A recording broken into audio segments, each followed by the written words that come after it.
Welcome to ಈಶಾನ್ಯ academy Shivamogga. ನಾನು ನಿಮ್ಮ ಪ್ರಕಾಶ್ ಮಂಡಗಟ್ಟ.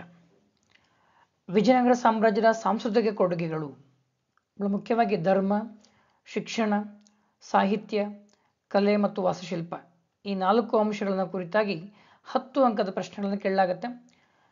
ಕೆಲವೊಮ್ಮೆ ವಿಜಯನಗರ ಸಾಮ್ರಾಜ್ಯದ ಧರ್ಮ, ಶಿಕ್ಷಣ, ಸಾಹಿತ್ಯ, ಕಲೆ ಮತ್ತು ವಾಸ್ತುಶಿಲ್ಪ ಅಂತ ನೇರವಾಗಿ ಕೇಳ್ತಾನೆ.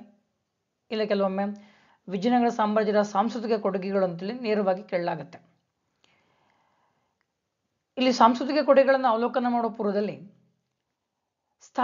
ಈ ಸಾಮ್ರಾಜ್ಯದ ಸ್ಥಾಪಕರು ಹರಿಹರ ಮತ್ತು ಬುಕ್ಕರಾಯ 1336 ಇದನ್ನು ಸ್ಥಾಪನೆ ಮಾಡ್ತಾರೆ.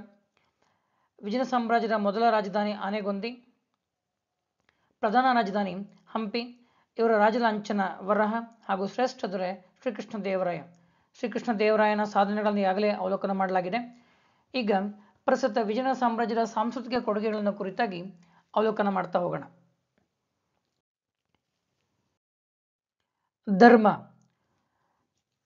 ಧಾರ್ಮಿಕವಾಗಿ ವಿಜಯನಗರ ಸಾಮ್ರಾಜ್ಯದ ಅರಸರಲ್ಲಿ ಧಾರ್ಮಿಕ ಸಹಿಷ್ಣುತೆ ಅಥವಾ ಪರಮತ ಸಹಿಷ್ಣುತೆಯನ್ನು ನಾವು ಹೆಚ್ಚಾಗಿ ಕಾಣ್ತೇವೆ. ಇದು ಮೂಲತಃ ಹಿಂದೂ ಧರ್ಮ ಮತ್ತು ಸಂಸ್ಕೃತಿ ರಕ್ಷಣೆಗಾಗಿಯೇ ಸ್ಥಾಪನೆ ಆಗಿದ್ರೂ ಕೂಡ ಈ ಸಾಮ್ರಾಜ್ಯದ ಅರಸರುಗಳು ಜೈನರು, ಕ್ರಿಶ್ಚಿಯನರು, ಮುಸ್ಲಿಮರು ಇತರೆ ಬೇರೆ ಧರ್ಮಗಳಿಗೂ ಕೂಡ ಉದಾರವಾಗಿರ್ತಕ್ಕಂಥ ಆಶ್ರಯವನ್ನು ಕೊಟ್ಟಿರೋದಕ್ಕೆ ಸಾಕಷ್ಟು ನಮಗೆ ಸಾಕ್ಷಿಗಳು, ದೃಷ್ಟಾಂತಗಳು ಸಿಗ್ತಾ ಹೋಗ್ತವೆ ಇತಿಹಾಸದಲ್ಲಿ. ಇಮ್ಮಡಿ ದೇವರಾಯನ ಕಾಲದಲ್ಲಿ ಮುಸ್ಲಿಮರನ್ನ ವಿಜಯನಗರ ಸಾಮ್ರಾಜ್ಯದ ಸೇನೆಗೆ ಸೇರಿಸಿಕೊಂಡ್ರನ್ನ ಉಲ್ಲೇಖ ಮಾಡಬಹುದು ನಾವಿಲ್ಲಿ. ಜೊತೆಗೆ 1ನೇ ದೇವರಾಯ, ಸಂಗಮ ವಂಶದ 1ನೇ ದೇವರಾಯ ಅಥವಾ ಮೊದಲನೇ ದೇವರಾಯನ ರಾಣಿ ಭೀಮಾದೇವಿ ಜೈನ ಧರ್ಮದ ಅನುಯಾಯಿಗಳು. ಸಂಗಮ ವಂಶದವರು ಬಹುತೇಕ ಶೈವ ಧರ್ಮವನ್ನು ಅನುಸರಣೆ ಮಾಡ್ತಾ ಇದ್ರು, ಆದರೆ ಅವರ ರಾಣಿ ಭೀಮಾದೇವಿ ಜೈನ ಧರ್ಮದ ಅನುಯಾಯಿ. ಇದು ಧಾರ್ಮಿಕವಾಗಿ ಸಹಿಷ್ಣುತೆ ಎಷ್ಟು ಮಟ್ಟಿಗಿತ್ತು ಅನ್ನೋದಕ್ಕೆ ನಮಗೆ ಎಕ್ಸಾಂಪಲ್ ಆಗುತ್ತೆ. ಹಾಗೆಯೇ ಧಾರ್ಮಿಕ ಸಹಿಷ್ಣುತೆಗೆ ಮತ್ತೊಂದು ಎಕ್ಸಾಂಪಲ್ ಕೊಡೋದಾದ್ರೆ ನಾವಿಲ್ಲಿ 1ನೇ ಬುಕ್ಕರಾಯನ ಶ್ರವಣಬೆಳಗೊಳ ಶಾಸನ ಏನಿದೆ ಅದು ವೈಷ್ಣವರು ಮತ್ತು ಜೈನರ ನಡುವಿನ ಒಂದು ಒಪ್ಪಂದವನ್ನು ಉಲ್ಲೇಖ ಮಾಡುತ್ತೆ. ಶ್ರವಣಬೆಳಗೊಳ ಜೈನರ ಪವಿತ್ರ ಕ್ಷೇತ್ರ, ಜೊತೆಗೆ ವೈಷ್ಣವರು ಮತ್ತು ಜೈನರ ನಡುವೆ ಅಲ್ಲಿ ಆಗಿರ್ತಕ್ಕಂಥ ಒಂದು ಒಪ್ಪಂದವನ್ನು ಉಲ್ಲೇಖ ಮಾಡುತ್ತೆ. ಆ ಮೂಲಕವಾಗಿ ವೈಷ್ಣವರು ಮತ್ತು ಜೈನರ ನಡುವೆ ಧಾರ್ಮಿಕ ಸಾಮರಸ್ಯವನ್ನು ತರುವ ಪ್ರಯತ್ನವನ್ನು ನಾವಿಲ್ಲಿ ಈ ಅರಸರು ಮಾಡಿರೋದನ್ನು ಉಲ್ಲೇಖ ಮಾಡಬಹುದು. ಇನ್ನು ವಚನ ಚಳುವಳಿ ಕೂಡ ವಿಜಯನಗರ ಸಾಮ್ರಾಜ್ಯದ ಪ್ರೋತ್ಸಾಹ ಪಡೆದಂಥ ಪ್ರಮುಖವಾಗಿರ್ತಕ್ಕಂಥ ಸಾಹಿತ್ಯ ಚಳುವಳಿ. ಇಲ್ಲಿ ಹಲವಾರು ಧಾರ್ಮಿಕ ಅಂಶಗಳನ್ನು ಒಳಗೊಂಡಿರ್ತಕ್ಕಂಥ ವಚನಗಳ ಮೂಲಕವಾಗಿ ಧಾರ್ಮಿಕ ಸಾಮರಸ್ಯನ ಸಾರಿರ್ತಕ್ಕಂಥ ಕೃತಿಗಳ ರಚನೆ ಆಗಿರೋದನ್ನು ಕಾಣ್ತೇವೆ. ಉದಾಹರಣೆಯಲ್ಲಿ ಶೂನ್ಯ ಸಂಪಾದನೆ ಪ್ರಮುಖವಾಗಿರ್ತಕ್ಕಂಥ ವಚನ ಸಂಗ್ರಹ ಇವರ ಕಾಲದ್ದು.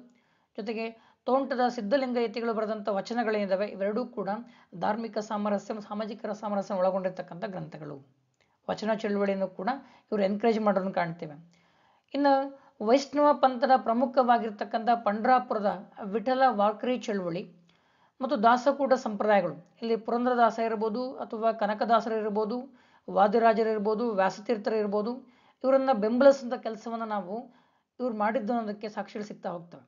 ಪಂಡ್ರಾಪುರದ ವಿಠಲ ವಾರ್ಕರಿ ಚಳುವಳಿ, ದಾಸಕೂಟ ಸಂಪ್ರದಾಯಗಳು, ಕನಕದಾಸ, ಪುರಂದರದಾಸ, ವಾದಿರಾಜ ಮತ್ತು ವ್ಯಾಸತೀರ್ಥ ಇಂತಹ ಪ್ರಮುಖ ಧಾರ್ಮಿಕ ಚಿಂತಕರಿಗೆ, ದಾಸ ಶ್ರೇಷ್ಠರಿಗೆ ಇವರು ಎನ್ಕರೇಜ್ ಮಾಡಿದ್ದು ಕೂಡ ನಮಗೆ ಗೊತ್ತಾಗ್ತಾ ಹೋಗುತ್ತೆ. ಇನ್ನು ಇವರ ಪ್ರಸಿದ್ಧವಾದ ಧಾರ್ಮಿಕ ಕೇಂದ್ರಗಳನ್ನು ನಾವು ಉಲ್ಲೇಖ ಮಾಡಿದರೆ ಹಂಪಿ. ಧಾರ್ಮಿಕ ಕೇಂದ್ರಗಳು ಹಂಪಿ, ಶೃಂಗೇರಿ, ಶ್ರವಣಬೆಳಗೊಳ, ಶ್ರೀಶೈಲ, ಶ್ರೀಕಾಳಹಸ್ತಿ, ಅಹೋಬಿಲಂ, ಮದುರೈ, ಶ್ರೀರಂಗಂ ಮತ್ತು ಹುಂಚ. ಇವಿಷ್ಟು ಕೂಡ ವಿಜಯನಗರ ಸಾಮ್ರಾಜ್ಯ ಕಾಲದ ಅತ್ಯಂತ ಪ್ರಸಿದ್ಧವಾದಂಥ ಧಾರ್ಮಿಕ ಕೇಂದ್ರಗಳು, ಯಾತ್ರಾ ಸ್ಥಳಗಳು. ಶೃಂಗೇರಿ, ಶ್ರವಣಬೆಳಗೊಳ, ಶ್ರೀಶೈಲ, ಶ್ರೀಕಾಳಹಸ್ತಿ, ಅಹೋಬಿಲಂ, ಮದುರೈ, ಶ್ರೀರಂಗಂ ಮತ್ತು ಹುಂಚ ಇವುಗಳು ಈ ವಿಜಯನಗರ ಸಾಮ್ರಾಜ್ಯ ಕಾಲದ ಪ್ರಸಿದ್ಧವಾದಂಥ ಧಾರ್ಮಿಕ ಕೇಂದ್ರಗಳು. ಇಲ್ಲಿ ದೇವಾಲಯಗಳು ಮತ್ತು ಮಠಗಳು ಸಾಕಷ್ಟು ಅಭಿವೃದ್ಧಿಯಾಗಿದ್ದವು. ಅವ್ರಿಗೆ ಎನ್ಕರೇಜನ್ನು ಕೊಡ್ತಾ ಇದ್ರು, ದಾನದತ್ತಿಯನ್ನು ಬಿಟ್ಟುಕೊಡ್ತಾ ಇದ್ರು ವಿಜಯನಗರ ಸಾಮ್ರಾಜ್ಯದ ಅರಸರುಗಳು. ಇಲ್ಲಿ ದೇವಾಲಯಗಳು ಮತ್ತು ಮಠಗಳು ಕೇವಲ ಧಾರ್ಮಿಕ ಕೇಂದ್ರಗಳಾಗಿ ಮಾತ್ರ ಕೆಲಸ ಮಾಡದೆ ಭೂ ಮಾಲೀಕರಾಗಿ ಮತ್ತು ಬ್ಯಾಂಕ್ಗಳಾಗಿ ಕೂಡ ಕಾರ್ಯವನ್ನು ನಿರ್ವಹಿಸ್ತಾ ಇದ್ವು. ಜೊತೆಗೆ ಶಿಕ್ಷಣ ಮತ್ತು ಸಂಸ್ಕೃತಿಯನ್ನು ಕೂಡ ಪ್ರೋತ್ಸಾಹಿಸುವಂಥ ಕೆಲಸವನ್ನು ವಿಜಯನಗರ ಸಾಮ್ರಾಜ್ಯ ಕಾಲದ ದೇವಾಲಯಗಳು ಮತ್ತು ಮಠಗಳು ಮಾಡ್ತಾ ಇದ್ವು ಅನ್ನೋದನ್ನು ನಾವು ನೋಡ್ಬೋದು. ವಿದೇಶಿ ಯಾತ್ರಿಕರು ಕೂಡ ಅದನ್ನ ಕುರಿತಾಗಿ ಉಲ್ಲೇಖ ಮಾಡೋದನ್ನು ಕಾಣ್ತೇವೆ. ಇನ್ನು ಇವರ ಕಾಲದ ಅತ್ಯಂತ ಪ್ರಸಿದ್ಧವಾಗಿರ್ತಕ್ಕಂಥ ಮಠಗಳನ್ನ ಉಲ್ಲೇಖ ಮಾಡೋದಾದ್ರೆ ಎಲ್ಲೆಲ್ಲಿ ಇದ್ದು ಅವರ ಕಾಲದ ಪ್ರಸಿದ್ಧ ಮಠಗಳು ಅಂತಂದರೆ ಶೃಂಗೇರಿ, ಕಂಚಿ, ಗೊಳಕಿ, ಉಡುಪಿ, ಧರ್ಮಪುರಂ ಮತ್ತು ಕೋಡಿಮಠ. ಶೃಂಗೇರಿ, ಕಂಚಿ, ಗೊಳಕಿ, ಉಡುಪಿ, ಧರ್ಮಪುರಂ ಮತ್ತು ಕೋಡಿಮಠ ಇವು ವಿಜಯನಗರ ಸಾಮ್ರಾಜ್ಯದ ಅತ್ಯಂತ ಪ್ರಸಿದ್ಧವಾಗಿರ್ತಕ್ಕಂಥ ಮಠಗಳು. ನಿಮಗೆ 2 ಅಂಕದ ಪ್ರಶ್ನೆಗಳು ಕೇಳ್ಬೋದು. ನಿಮಗೆ ವಿಜಯನಗರ ಸಾಮ್ರಾಜ್ಯದ ಪ್ರಮುಖ ಧಾರ್ಮಿಕ ಕೇಂದ್ರಗಳು ಯಾವುದು ಅಂತೇಳಿ, ಅಥವಾ ವಿಜಯನಗರ ಸಾಮ್ರಾಜ್ಯ ಕಾಲದಲ್ಲಿ ಸ್ಥಾಪನೆ ಆಗಿರ್ತಕ್ಕಂಥ ಅಥವಾ ಪ್ರೋತ್ಸಾಹ ಪಟ್ಟಂತಹ ಆ ಮಠಗಳನ್ನು ಉಲ್ಲೇಖ ಮಾಡಿಸಿ, ಅಥವಾ ಅತ್ಯಂತ ಪ್ರಸಿದ್ಧವಾಗಿರ್ತಕ್ಕಂಥ ಮಠಗಳು ಎಲ್ಲೆಲ್ಲಿ ಇದ್ದುವು ವಿಜಯನಗರ ಸಾಮ್ರಾಜ್ಯ ಕಾಲಕ್ಕೆ ಅಂತೇಳಿ 2 ಅಂಕದ ಪ್ರಶ್ನೆ ಕೇಳ್ಬೋದು ನಿಮಗೆ. ಇನ್ನು ವಿಶೇಷವಾಗಿ ಮಹಾನವಮಿ ಮತ್ತು ದೀಪಾವಳಿ ಹಾಗೂ ಹೋಳಿ ಹಬ್ಬಗಳನ್ನು ವಿಶೇಷವಾಗಿ ಆಚರಣೆ ಮಾಡ್ತಾ ಇದ್ರು ಅನ್ನೋದು ನಮಗೆ ಹಲವಾರು ದಾಖಲೆಗಳನ್ನು ತಿಳಿದು ಬರುತ್ತೆ. ಹೇಗೆ ಧಾರ್ಮಿಕವಾಗಿ ಮತ ಸಹಿಷ್ಣುತೆ ಇತ್ತು. ಶೈವ ಮತ್ತು ವೈಷ್ಣವ ಪಂಥ ಹಾಗೂ ಜೈನರು, ಕ್ರಿಶ್ಚಿಯನ್, ಮುಸ್ಲಿಂ ಎಲ್ಲ ಧರ್ಮಗಳು ಕೂಡ ಸಮಾನವಾಗಿ ಪ್ರೋತ್ಸಾಹ ಮಾಡ್ತಾ ಇದ್ರು. ಕುರಾನನ್ನ ತನ್ನ ಸಿಂಹಾಸನ ಎದುರುಗಡೆ ಇಟ್ಟು ಗೌರವಿಸ್ತಾ ಇದ್ದ ಅಂತೇಳಿ ವಿದೇಶಿ ಯಾತ್ರೆ ಉಲ್ಲೇಖ ಮಾಡೋದನ್ನು ಕೂಡ ಕಾಣ್ತೇವೆ ನಾವಿಲ್ಲಿ. ಹೀಗೆ ಧಾರ್ಮಿಕ ಮತ ಸಹಿಷ್ಣುತೆ, ಧಾರ್ಮಿಕ ಸಾಮರಸ್ಯ ಮತ್ತು ಸಾಮಾಜಿಕ ಸಾಮರಸ್ಯ ಅಂತಕ್ಕಂಥದ್ದು ವಿಜಯನಗರ ಸಾಮ್ರಾಜ್ಯದ ಸಮಾಜದಲ್ಲಿ ಇತ್ತು ಅನ್ನೋದಕ್ಕೆ ನಮಗೆ ಸಾಕಷ್ಟು ದೃಷ್ಟಾಂತಗಳನ್ನು ಕೊಡ್ತಾ ಹೋಗ್ಬೋದು. ಇನ್ನು ಶಿಕ್ಷಣದ ವಿಚಾರಕ್ಕೆ ಬಂದರೆ, ವಿಜಯನಗರ ಸಾಮ್ರಾಜ್ಯದ ಕಾಲದಲ್ಲಿ ಶಿಕ್ಷಣವನ್ನು ಕೊಡ್ತಿದ್ದಂಥ ಕೇಂದ್ರಗಳು ಯಾವುದು ಅಂತಂದರೆ ಅಗ್ರಹಾರಗಳು, ಮಠಗಳು ಮತ್ತು ದೇವಾಲಯಗಳು. ಆಗಲೇ ಉಲ್ಲೇಖ ಮಾಡಿದೆ. ಅಗ್ರಹಾರಗಳು, ಮಠಗಳು ಮತ್ತು ದೇವಸ್ಥಾನಗಳು ಶಿಕ್ಷಣ ಕೊಡ್ತಕ್ಕಂಥ ಶಾಲಾ ಕಾಲೇಜುಗಳ ರೀತಿಯಲ್ಲಿ ಕೆಲಸವನ್ನು ಮಾಡ್ತಾ ಇದ್ವು. ಇಲ್ಲಿ ಪ್ರಮುಖವಾಗಿ ಧೂಳಾಕ್ಷರ ಎಂಬ ಶಿಕ್ಷಣ ಪದ್ಧತಿ ಇತ್ತು ಅಂತೇಳಿ ಕನಕದಾಸರು ತಮ್ಮ ಮೋಹನ ತರಂಗಿಣಿ ಕೃತಿಯಲ್ಲಿ ಉಲ್ಲೇಖ ಮಾಡೋದನ್ನು ಕಾಣ್ತೇವೆ. ಧೂಳಾಕ್ಷರ ಶಿಕ್ಷಣ ಪದ್ಧತಿ. ಈ ಧೂಳಾಕ್ಷರ ಅನ್ನೋದು ಒಂದು ಶಿಕ್ಷಣ ಪದ್ಧತಿ. ಇದು ಸಾಮಾನ್ಯವಾಗಿ ಮರಳಿನ ಮೇಲೆ ಬರೆಯುವಂಥ ಒಂದು ಕಲಿಕೆಯ ಪದ್ಧತಿಯಾಗಿತ್ತು. ಈ ಪದ್ಧತಿ ಇತ್ತು ಅನ್ನೋದಕ್ಕೆ ನಮಗೆ ಕನಕದಾಸರು ತಮ್ಮ ಮೋಹನ ತರಂಗಿಣಿ ಕೃತಿಯಲ್ಲಿ ಅದನ್ನು ಉಲ್ಲೇಖ ಮಾಡ್ಬೋದು ನಾವಿಲ್ಲಿ. ಜೊತೆಗೆ ಇವರ ಕಾಲಕ್ಕೆ ಪ್ರಾಥಮಿಕ ಶಿಕ್ಷಣವನ್ನು, ಪ್ರೈಮರಿ ಎಜುಕೇಷನನ್ನು ಬಾಲಬೋಧೆ ಅಂತೇಳಿ ಕರೆಯಲಾಗ್ತಾ ಇತ್ತು. ಬಾಲಬೋಧೆ. ವಿಜಯನಗರ ಸಾಮ್ರಾಜ್ಯ ಕಾಲದಲ್ಲಿ ಪ್ರಾಥಮಿಕ ಶಿಕ್ಷಣವನ್ನು ಬಾಲಬೋಧೆ ಅಂತೇಳಿ ಕರಿತಾ ಇದ್ರು. ಇವರ ಕಾಲದ ಅತ್ಯಂತ ಪ್ರಸಿದ್ಧವಾದಂಥ ಶಿಕ್ಷಣ ಕೇಂದ್ರಗಳು ಯಾವುದು ಅಂತಂದರೆ, ಇವತ್ತು ನಾವು ಹೇಗೆ ಬೆಂಗಳೂರು, ಡೆಲ್ಲಿ, ಕೋಲ್ಕತ್ತಾ ಅಥವಾ ಆಕ್ಸ್ಫರ್ಡು, ಕೇಂಬ್ರಿಡ್ಜು, ನ್ಯೂಯಾರ್ಕು, ಹೀಗೆ ಬೇರೆ ಬೇರೆ ದೇಶಗಳ ಪ್ರದೇಶಗಳನ್ನ ಹೇಳ್ತೀವೋ, ಹಾಗೆ ವಿಜಯನಗರ ಸಾಮ್ರಾಜ್ಯ ಕಾಲಕ್ಕೆ ಶಿಕ್ಷಣಕ್ಕೆ ಅತ್ಯಂತ ಪ್ರಸಿದ್ಧವಾದಂಥ ಕೇಂದ್ರಗಳು ಯಾವುದು ಅಂತಂದರೆ ಹಂಪಿ, ಕೋಡಿಮಠ, ಶೃಂಗೇರಿ, ಯಡಿಯೂರು ಹಾಗೂ ಕುಣಿಗಲ್. ಹಂಪಿ, ಕೋಡಿಮಠ, ಶೃಂಗೇರಿ, ಯಡಿಯೂರು ಮತ್ತು ಕುಣಿಗಲ್ ಇವು ವಿಜಯನಗರ ಸಾಮ್ರಾಜ್ಯ ಕಾಲ ಅತ್ಯಂತ ಪ್ರಸಿದ್ಧವಾದಂಥ ಶಿಕ್ಷಣದ ಕೇಂದ್ರಗಳಾಗಿದ್ದು, ಶಿಕ್ಷಣಕ್ಕೆ ತುಂಬ ಫೇಮಸ್ ಆಗಿರ್ತಕ್ಕಂಥ ಸೆಂಟರ್ಗಳಾಗಿದ್ದು ಅಂತ ಉಲ್ಲೇಖ ಮಾಡ್ಬೋದು. ಇದು ಹಾರ್ಟ್ಸಲ್ಲಿ 2 ಅಂಕದ ಪ್ರಶ್ನೆಯಾಗಿ ಕೂಡ ಕೇಳ್ಬೋದು ಅಥವಾ ಬರೋ ಸಾಧ್ಯತೆ ಇದೆ. ಇನ್ನು ಸಾಹಿತ್ಯ ವಿಚಾರಕ್ಕೆ ಬಂದರೆ, ವಿಜಯನಗರ ಸಾಮ್ರಾಜ್ಯದ ಅರಸರು ಸ್ವತಃ ಕವಿಗಳಾಗಿ ಸಾಕಷ್ಟು ಜನ ಕವಿಗಳನ್ನು ಪ್ರೋತ್ಸಾಹ ಮಾಡಿದ್ದು ನಮಗೆ ಗೊತ್ತಾಗುತ್ತೆ. ಇಲ್ಲಿ ಸಂಸ್ಕೃತ ಭಾಷೆ, ಕನ್ನಡ ಭಾಷೆ ಮತ್ತು ತೆಲುಗು ಭಾಷೆ, ಹೀಗೆ ಹಲವಾರು ಪ್ರಾದೇಶಿಕ ಭಾಷೆಗಳಲ್ಲಿ ವಿಪುಲವಾಗಿರ್ತಕ್ಕಂಥ ಸಾಹಿತ್ಯ ರಚನೆ ಆಗೋದಕ್ಕೆ ವಿಜಯನಗರ ಸಾಮ್ರಾಜ್ಯ ಅರಸರು ಪ್ರೋತ್ಸಾಹ ಕೊಟ್ಟಿರೋದನ್ನು ನಾವಲ್ಲಿ ಉಲ್ಲೇಖ ಮಾಡ್ಬೋದು. ಮೊದಲಿಗೆ ಸಂಸ್ಕೃತ ಸಾಹಿತ್ಯ ನೋಡೋಣ. ವಿಜಯನಗರ ಸಾಮ್ರಾಜ್ಯ ಕಾಲಕ್ಕೆ ಸಂಸ್ಕೃತ ಸಾಹಿತ್ಯ ಅದ್ಭುತವಾಗಿರ್ತಕ್ಕಂಥ ಪ್ರಗತಿನ ಕಂಡಂತಹ ಕಾಲಘಟ್ಟ ಅದು. ಇಲ್ಲಿನ ಒಂದು ಪ್ರಮುಖ ಕೃತಿಗಳನ್ನು ನಾವು ಪಟ್ಟಿ ಮಾಡೋದಾದ್ರೆ, ಮಾಧವ ಸಾಯಣರು ಬರೆದಂತಹ ಮಾಧವ ಸಾಯಣನ ಪರಾಸರ ಮಾಧವಿಯ ಕೃತಿ, ಗಂಗಾದೇವಿ ಬರೆದಂಥ ವೀರ ಕಂಪರಾಯ ಚರಿತಂ ಅಥವಾ ಮಧುರಾ ವಿಜಯಂ ಅಂತೇಳಿ ಕೂಡ ಕರೆಯಲಾಗುತ್ತೆ. ಗಂಗಾದೇವಿ ಬರೆದಂಥ ವೀರ ಕಂಪರಾಯ ಚರಿತಂ ಅಥವಾ ಮಧುರಾ ವಿಜಯಂ ಎಂಬ ಕೃತಿ, ತಿರುಮಲಾಂಬ ಬರೆದಂಥ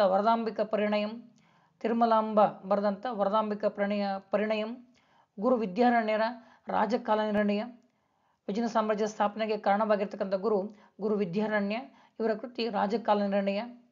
ಕೃಷ್ಣದೇವರಾಯ ಸಾಹಿತಿನೂ ಆಗಿದ್ದರು. ಇವರು ಸಂಸ್ಕೃತ ಭಾಷೆಯಲ್ಲಿ ಜಾಂಬವತಿ ಕಲ್ಯಾಣ ಮತ್ತು ಉಷಾ ಪರಿಣಯಂ ಎಂಬ ಗ್ರಂಥಗಳನ್ನು ಅವರು ರಚನೆ ಮಾಡಿದ್ದಾರೆ. ಇನ್ನು ಕನ್ನಡ ಸಾಹಿತ್ಯ ಉಲ್ಲೇಖ ಮಾಡೋದಾದ್ರೆ, ಕನ್ನಡ ಸಾಹಿತ್ಯದಲ್ಲಿ ಸಾಕಷ್ಟು ಶ್ರೀಮಂತ ಸಾಹಿತ್ಯ ಇವರ ಕಾಲಕ್ಕೆ ರಚನೆ ಆಗುತ್ತೆ. ಉದಾಹರಣೆ ಕೊಡೋದಾದ್ರೆ, ತೋಂಟದ ಸಿದ್ಧಲಿಂಗೇಶ್ವರರ ವಚನಗಳು, ಗುಮ್ಮಳಾಪುರದ ಸಿದ್ಧಲಿಂಗಯತಿಯವರ ಶೂನ್ಯ ಸಂಪಾದನೆ, ಹಾಗೆಯೇ ಕುಮಾರವ್ಯಾಸರ ಕರ್ನಾಟಕ ಕಥಾಮಂಜರಿ ಅಥವಾ ಗದುಗಿನ ಭಾರತ. ಕುಮಾರವ್ಯಾಸರ ಕರ್ನಾಟಕ ಕಥಾಮಂಜರಿ ಅಥವಾ ಗದುಗಿನ ಭಾರತ ಅತ್ಯಂತ ಶ್ರೇಷ್ಠವಾಗಿರ್ತಕ್ಕಂಥ ಗ್ರಂಥ ಇವ್ರ ಕಾಲದ್ದು. ಹಾಗೆ ನಂಜುಂಡ ಕವಿಯ ಕುಮಾರರಾಮನ ಕಥೆ, ರತ್ನಾಕರ ವರ್ಣಿಯ ಭರತೇಶ ವೈಭವ, ಚಾಮರಸ ಅವರ ಪ್ರಭುಲಿಂಗ ಪುರಾಣ, ಕನಕದಾಸರ ಮೋಹನ ತರಂಗಿಣಿ, ನಳಚರಿತ, ಹರಿಭಕ್ತ ಸಾರ, ರಾಮಧಾನ್ಯ ಚರಿತ. ಕನಕದಾಸರು ದಾಸಶ್ರೇಷ್ಠರಲ್ಲಿ ಶ್ರೇಷ್ಠರು.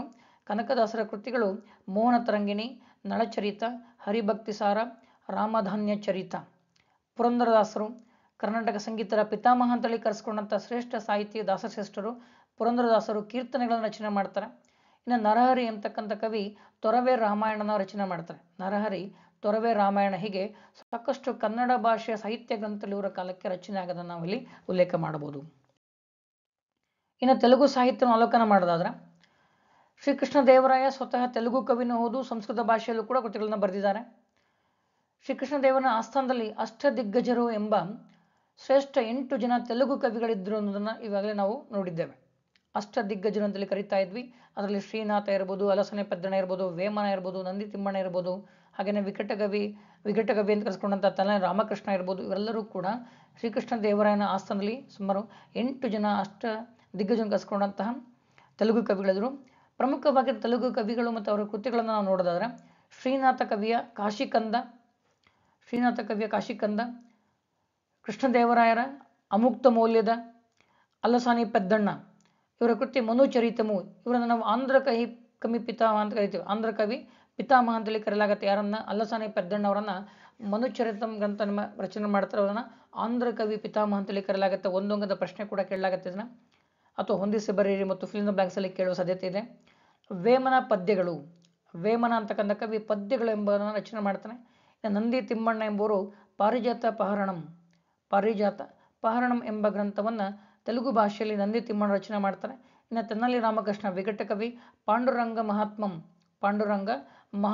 ಎಂಬ ಗ್ರಂಥವನ್ನು ತೆಲುಗು ಭಾಷೆಯಲ್ಲಿ ರಚನೆ ಮಾಡ್ತಾರೆ. ಒಟ್ಟಾರೆಯಾಗಿ ಕನ್ನಡ, ತೆಲುಗು ಮತ್ತು ಸಂಸ್ಕೃತ ಈ 3 ಭಾಷೆಗಳು ಅತ್ಯಂತ ಶ್ರೀಮಂತವಾದಂಥ ವಿಪುಲ ಸಾಹಿತ್ಯ ಇವರ ಕಾಲಕ್ಕೆ ರಚನೆ ಆಯ್ತು. ಯಾಕೆಂದರೆ ಅಷ್ಟು ಮಟ್ಟಿಗೆ ಪ್ರೋತ್ಸಾಹನ ವಿಜಯನಗರ ಸಾಮ್ರಾಜ್ಯ ದೊರೆಗಳು ಕೊಟ್ಟರು. ಇನ್ನು ಕಲೆ ಮತ್ತು ವಾಸ್ತುಶಿಲ್ಪಕ್ಕೆ ನಾವು ಬರೋಣ. ಕಲೆ ಮತ್ತು ವಾಸ್ತುಶಿಲ್ಪಕ್ಕೆ ವಿಜಯನಗರ ಸಾಮ್ರಾಜ್ಯ ಅತ್ಯಂತ ಅದ್ಭುತ ಕೊಡುಗೆಯನ್ನು ಕೊಟ್ಟಿದ್ದಾರೆ. ಇವರು ತಮ್ಮದೇ ಆಗಿರ್ತಕ್ಕಂಥ ವಾಸ್ತುಶೈಲಿಯನ್ನು ರಚನೆ ಮಾಡಿದರು. ಆ ಕಾರಣಕ್ಕೆ ಇತಿಹಾಸಕಾರರಿಂದ ನಾವು ವಿಜಯನಗರದ ವಾಸ್ತುಶಿಲ್ಪ ಶೈಲಿ ಅಂತಲೇ ಪ್ರತ್ಯೇಕವಾಗಿ ಅದನ್ನು ಕರೀತೇವೆ. ಇವರ ರಾಜಧಾನಿ ಹಂಪಿ ಕಲೆ ಮತ್ತು ವಾಸ್ತುಶಿಲ್ಪದ ಪ್ರಸಿದ್ಧ ಕೇಂದ್ರ ಆಗಿತ್ತು. ಜೊತೆಗೆ ಲೇಪಾಕ್ಷಿಯನ್ನು ಕೂಡ ಉಲ್ಲೇಖ ಮಾಡಬಹುದು ನಾವು. ದ್ರಾವಿಡ ಶೈಲಿಯ ವಾಸ್ತುಶಿಲ್ಪಕ್ಕೆ ವಿಶಿಷ್ಟವಾದಂಥ ಲಕ್ಷಣಗಳನ್ನು ಸೇರಿಸುವ ಪ್ರಯತ್ನ ಮಾಡ್ತಾರೆ. ಹಾಗಾಗಿ ಇದನ್ನು ನಾವೇನು ಕರಿತೀವಿ ಒಟ್ಟಾರೆಯಾಗಿ ವಿಜಯನಗರದ ವಾಸ್ತುಶಿಲ್ಪ ಶೈಲಿ, ವಿಜಯನಗರ ಆರ್ಕಿಟೆಕ್ಚರ್ ಸ್ಟೈಲ್ ಅಂತೇಳಿ ಇದನ್ನು ಕರೀತಾರೆ. ಈ ವಿಜಯನಗರ ಶೈಲಿಯ ಪ್ರಮುಖ ಲಕ್ಷಣಗಳನ್ನು ನಾವು ಅವಲೋಕನ ಮಾಡಿದರೆ ಪ್ರಮುಖವಾಗಿ ವಿಜಯನಗರ ಶೈಲಿ ತುಂಬ ಭಿನ್ನವಾಗಿರ್ತಕ್ಕಂಥ ದ್ರಾವಿಡ ಶೈಲಿಯ ಲಕ್ಷಣಗಳನ್ನು ಒಳಗೊಂಡಿದೆ. ಲೆಕ್ಕ ಮಾಡಿದ್ರೆ ದೇವಾಲಯಗಳು, ಗರ್ಭಗೃಹ, ಅರ್ಧಮಂಟಪ, ಸುಖನಾಸಿ ಮತ್ತು ಮಹಾಮಂಟಪಗಳನ್ನು ಹೊಂದಿದೆ. ಎರಡನೇದಾಗಿ ಸ್ಮಾರಕಗಳ ನಿರ್ಮಾಣದಲ್ಲಿ ಬೆಣಚು ಕಲ್ಲನ್ನು ಇವರು ಯೂಸ್ ಮಾಡಿದ್ದು. ಬೆಣಚು ಕಲ್ಲನ್ನು ಹೆಚ್ಚಾಗಿ ಇವರು ಸ್ಮಾರಕಗಳ ನಿರ್ಮಾಣಕ್ಕೆ ಬಳಕೆ ಮಾಡೋದನ್ನು ಕಾಣ್ತೇವೆ. ಇನ್ನು ಕಂಬಗಳು ಮತ್ತು ಆಸರ ಕಂಬಗಳು ಬಹುಕೋನಗಳನ್ನ ಹೊಂದಿರೋದನ್ನು ಕಾಣ್ತೇವೆ. ಪ್ರಶ್ನೆ, ನೀವು ಹಂಪಿಯ ದೇವಾಲಯಗಳು ನೋಡಿದ್ರೆ ಗೊತ್ತಾಗುತ್ತೆ ನಿಮಗೆ. ಸ್ಮಾರಕಗಳ ಏನು ಕಂಬಗಳಿದ್ದಾವೆ ಅಥವಾ ಆಸರ ಕಂಬಗಳಿದ್ದಾವೆ ಅವುಗಳು ಬಹುಕೋನಗಳನ್ನು ಹೊಂದಿರ್ತವೆ. ಇನ್ನು ದೇವಾಲಯದ ಗೋಡೆಗಳನ್ನು ಸಾಮಾನ್ಯವಾಗಿ ಜನಪದ ಸನ್ನಿವೇಶಗಳು, ದೇವತೆಗಳು, ಆನೆಗಳು, ಕುದುರೆಗಳು ಇತ್ಯಾದಿ ಶಿಲ್ಪಗಳಿಂದ ಅಲಂಕಾರ ಮಾಡೋದನ್ನು ಕಾಣ್ತೇವೆ. ದೇವಾಲಯದ ಗೋಡೆಗಳನ್ನು ಹಲವಾರು ಉಬ್ಬು ಶಿಲ್ಪಗಳನ್ನು ರಚನೆ ಮಾಡಿ, ಉದಾಹರಣೆಗೆ ಜನಪದ ಸನ್ನಿವೇಶಗಳು, ದೇವತೆಗಳ ಚಿತ್ರಗಳು, ಹಾಗೆಯೇ ಆನೆಗಳು ಮತ್ತು ಕುದುರೆಗಳನ್ನು ಒಳಗೊಂಡಂಥ ಉಬ್ಬು ಶಿಲ್ಪಗಳನ್ನು ಕೆತ್ತನೆ ಮಾಡೋ ಮೂಲಕ ದೇವಾಲಯಗಳ ಗೋಡೆಗಳನ್ನು ಅಲಂಕಾರ ಮಾಡಿರ್ತಾರೆ ಈ ಶೈಲಿಯಲ್ಲಿ. ಇನ್ನು ದೇವಾಲಯದ ಆವರಣದಲ್ಲಿ ಸಂಗೀತ, ನೃತ್ಯ ಮತ್ತು ನಾಟಕ ಕಲೆಗಳ ಪ್ರದರ್ಶನಕ್ಕಾಗಿ ಸಂಗೀತ ಮಂಟಪಗಳ ನಿರ್ಮಾಣ ಮಾಡೋಂಗೆ ಕಾಣ್ತೇವೆ. ಸಂಗೀತ, ನೃತ್ಯ ಮತ್ತು ನಾಟಕಗಳ ಪ್ರದರ್ಶನಕ್ಕಾಗಿ ಸಂಗೀತ ಮಂಟಪ.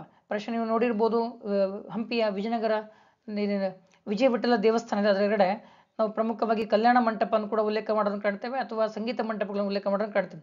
ಆ ದೇವಸ್ಥಾನ ಸಂಗೀತರ ಸ್ವರಗಳ ಬರ್ತಕ್ಕಂತಹ ನಾವು ಪಿಲ್ಲರ್ಗಳನ್ನು ಕೂಡ ಕಾಣ್ಬೋದು. ಇನ್ನು ದೇವಾಲಯಗಳ ಪ್ರವೇಶ ದ್ವಾರದ ಮೇಲೆ ಬೃಹದಾಕಾರದ ರಾಯಗೋಪುರಗಳ ನಿರ್ಮಾಣ ಮಾಡ್ತಾರೆ. ಸಾಮಾನ್ಯವಾಗಿ ಇದು ಕೃಷ್ಣದೇವರ ಕಾಲದಿಂದ ಆರಂಭ ಆಗುತ್ತೆ. ಆ ಕಾರಣಕ್ಕಾಗಿ ನಾವು ರಾಯಗೋಪುರ ಅಂತ ಕರಿತೇವೆ. ದೇವಾಲಯಗಳ ಪ್ರವೇಶ ದ್ವಾರದ ಮೇಲೆ ಬೃಹದಾಕಾರದ ಗೋಪುರಗಳ ನಿರ್ಮಾಣ ಮಾಡೋವುಗಳನ್ನು ರಾಯಗೋಪುರ ಅಂತೇಳಿ ಕರಿತೇವೆ. ಇನ್ನು ದೇವಾಲಯಗಳಲ್ಲಿ ದೇವತೆಗಳ ಮದುವೆಗಾಗಿ ಕಲ್ಯಾಣ ಮಂಟಪ ನಿರ್ಮಾಣ ಮಾಡಿ, ಉದಾಹರಣೆಗೆ ಶ್ರೀನಿವಾಸ ಕಲ್ಯಾಣ, ಗಿರಿಜಾ ಕಲ್ಯಾಣ, ಈ ರೀತಿಯ ಕಲ್ಯಾಣ ಏನು ದೇವತೆಗಳ ಕಲ್ಯಾಣ ಉತ್ಸವಗಳಿದ್ದಾವೆ ಅವುಗಳು ನಡೆಸೋದಕ್ಕಾಗಿಯೇ ವಿಶೇಷವಾಗಿ ದೇವಾಲಯಗಳ ಆವರಣಗಳಲ್ಲಿ ದೇವತೆಗಳ ಮದುವೆಗಾಗಿ ಕಲ್ಯಾಣ ಮಂಟಪವನ್ನು ನಿರ್ಮಾಣ ಮಾಡಿರ್ತಾ ಇದ್ರು ಅವರು. ಇನ್ನು ವಿಜಯನಗರ ಸಾಮ್ರಾಜ್ಯದ ಪ್ರಮುಖ ದೇವಾಲಯಗಳನ್ನು ನಾವು ನೋಡೋದಾದ್ರೆ ವಿಜಯನಗರ ವಾಸ್ತುಶಿಲ್ಪ ಶೈಲಿಯಲ್ಲಿ ಅವರು ಕಟ್ಟಿದಂತಹ ಅತ್ಯಂತ ಪ್ರಮುಖ ದೇವಾಲಯಗಳನ್ನು ಎಕ್ಸಾಂಪಲ್ ನೋಡೋಣ. ಹಂಪಿ ಅತ್ಯಂತ ಪ್ರಸಿದ್ಧವಾದಂಥ ವಾಸ್ತುಶಿಲ್ಪದ ಕೇಂದ್ರ. ಇಲ್ಲಿನ ಪ್ರಮುಖ ದೇವಾಲಯಗಳು ವಿರೂಪಾಕ್ಷ ದೇವಾಲಯ, ವಿಠ್ಠಲ ಸ್ವಾಮಿ ದೇವಾಲಯ, ವಿಜಯ ವಿಠಲ ದೇವಾಲಯ ಅಂತ ಕೂಡ ಕರೀತೇವೆ, ಕಲ್ಲಿನ ರಥ, ಏಕಶಿಲಾ ರಥ, ಕೃಷ್ಣಸ್ವಾಮಿ ದೇವಾಲಯ, ಅಚ್ಯುತರಾಯ ದೇವಾಲಯ, ಹಜರ ರಾಮಸ್ವಾಮಿ ದೇವಾಲಯ, ಮಹಾನವಮಿ ದಿಬ್ಬದ ಕಟ್ಟೆ, ಹಾಗೆಯೇ ಕಮಲ ಮಹಲ್ಲು, ಆನೆಗಳ ಲಾಯ, ಹೀಗೆ ಸಾಕಷ್ಟು ಪ್ರಮುಖವಾಗಿರ್ತಕ್ಕಂಥ ಸ್ಮಾರಕಗಳನ್ನು ನಾವಿಲ್ಲಿ ಕಾಣ್ಬೋದು. ವಿರೂಪಾಕ್ಷ ದೇವಾಲಯ, ವಿಜಯ ವಿಠಲ ಸ್ವಾಮಿ ದೇವಾಲಯ, ಏಕಶಿಲಾ ರಥ, ಕೃಷ್ಣಸ್ವಾಮಿ ದೇವಾಲಯ, ಅಚ್ಯುತರಾಯ ದೇವಾಲಯ, ಹಜರ ರಾಮಸ್ವಾಮಿ ದೇವಾಲಯ ಮತ್ತು ಮಹಾನವಮಿ ದಿಬ್ಬದ ಕಟ್ಟೆ, ಹಾಗೆಯೇ ಕಮಲ ಮಹಲ್ ಇತರೆ ಪ್ರಮುಖ ಸ್ಮಾರಕಗಳನ್ನು ನಾವು ಹಂಪಿಯಲ್ಲಿ ಕಾಣ್ತೇವೆ. ಇನ್ನು ಇತರ ಪ್ರಮುಖ ದೇವಾಲಯಗಳು ಅಂತಂದರೆ ಇವ್ರ ಕಾಲಕ್ಕೆ ಕಟ್ಟಲ್ಪಟ್ಟಂಥವು ಶೃಂಗೇರಿಯ ವಿದ್ಯಾಶಂಕರ ಅತ್ಯಂತ ವಿಶಿಷ್ಟವಾಗಿರ್ತಕ್ಕಂಥ ರಚನೆ ಹೊಂದಿರತಕ್ಕಂಥ ದೇವಾಲಯ. ಈ ದೇವಸ್ಥಾನದ 12 ಪಿಲ್ಲರ್ಗಳಲ್ಲೂ ಕೂಡ 12 ತಿಂಗಳುಗಳ ಮೊದಲ ಸೂರ್ಯನ ರಶ್ಮಿ ಆ ಪಿಲ್ಲರ್ಗಳ ಮೇಲೆ ಬೀಳುವಂಥ ರಚನೆ ಆಗಿದೆ. ಇದು ನಿಜಕ್ಕೂ ಅದ್ಭುತವಾಗಿರ್ತಕ್ಕಂಥ ಒಂದು ಗಣಿತ ಜ್ಞಾನವನ್ನು ಜ್ಯೋತಿಷ ಜ್ಞಾನವನ್ನು ಯೂಸ್ ಮಾಡ್ಕೊಂಡು ಮಾಡಿರ್ತಕ್ಕಂಥ ದೇವಾಲಯ ಶೃಂಗೇರಿಯ ವಿದ್ಯಾಶಂಕರ ದೇವಾಲಯ. ತಾಡಪತ್ರೆಯ ರಾಮಲಿಂಗೇಶ್ವರ ದೇವಾಲಯ, ಲೇಪಾಕ್ಷಿಯ ವೀರಭದ್ರ ದೇವಾಲಯ, ಲೇಪಾಕ್ಷಿಯನ್ನು ಶೈವರ ಅಜಂತ ಅಂತೇಳಿ ಕೂಡ ಕರೆಯಲಾಗುತ್ತೆ, ಚಿತ್ರಕಲೆಯಲ್ಲಿ ಉಲ್ಲೇಖ ಮಾಡಬಹುದು. ವೆಲ್ಲೂರಿನ ಜಲಕಂಠೇಶ್ವರ ದೇವಾಲಯ, ಕಂಚೀಪುರದ ಏಕಾಂಬರನಾಥ ದೇವಾಲಯ, ಚಿದಂಬರಂನ ಶ್ರೀರಂಗನಾಥ ದೇವಾಲಯ ಹಾಗೂ ಮದುರೈನ ಮೀನಾಕ್ಷಿ ಮತ್ತು ಸುಂದರೇಶ್ವರ ದೇವಾಲಯಗಳನ್ನು ಕೂಡ ನಾವು ಇವರ ಕಾಲಕ್ಕೆ ಉಲ್ಲೇಖ ಮಾಡಬಹುದು.